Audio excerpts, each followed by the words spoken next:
નમસ્કાર મિત્રો, તમે બધાએ સમાચાર તો સાંભળી લીધા હશે કે આપણા ગુજરાતના પ્રખ્યાત અને મિત્રો વાત કીધો દેશ વિદેશની અંદર નામચીન કથાકાર મોરારી બાપુના ધર્મ પત્ની જ્યાં મિત્રો વાત કીધો નર્મદા બેનનું મિત્રો અવસાન થયું છે।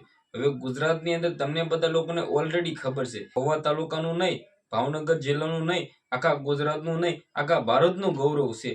દેશ વિદેશીઓની અંદર જે મિત્રો વાત કીધો કથાઓ કરતા હોય છે, તમે મિત્રો વાત કીધો ગુજરાતની અંદર ખૂણે ખૂણે જઈને પૂછ્યો મોરારી બાપુ કોણ છે તો તમને જવાબ મળશે। જે આ મિત્રો વાત કીધો તેમના ધર્મ પત્નીનું અવસાન થયું છે।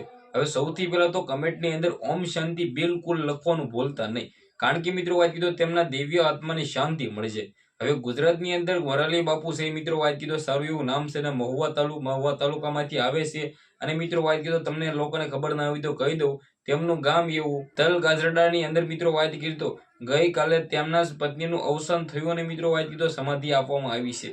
ખાસ કરીને મિત્રો વાત કીધો તમને લોકોને કહી દઉં 75 વયની ઉંમરે મિત્રો વાત કીધો તેમના ધર્મપત્નીનું મિત્રો મૃત્યુ થયું છે। ગુજરાતની અંદર હાહાકાર મચી ગયો છે, ગુજરાતની અંદર માતમ સમાયું છે।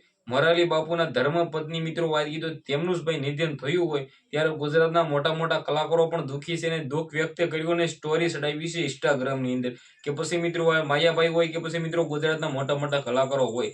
તમને લોકોને ખબર ના હોય તો કહી દો મોરારી બાપુના તમામ ગુજરાત કલાકારો છે તે રિસ્પેક્ટ કરે છે, કારણ કે મોરારી બાપુથી જ મિત્રો વાત કીધું જોઈને જ બધા કલાકારો શીખ્યા છે। તો મિત્રો તેમના ઘરે જે દુઃખનો પાર્ટ તૂટ્યો છે, પત્નીની આત્માની શાંતિ મળે એવી તમે ભગવાન સાથે મિત્રો પ્રાર્થના કરજો અને મિત્રો વાત કીધું તેને દુઃખ સહન કરવાની શક્તિ આપે એ પણ મિત્રો પ્રાર્થના કરજો અને વિડીયો બને એટલો શેર કરીને એક સબસ્ક્રાઇબ કરવાનું ભૂલતા નહીં।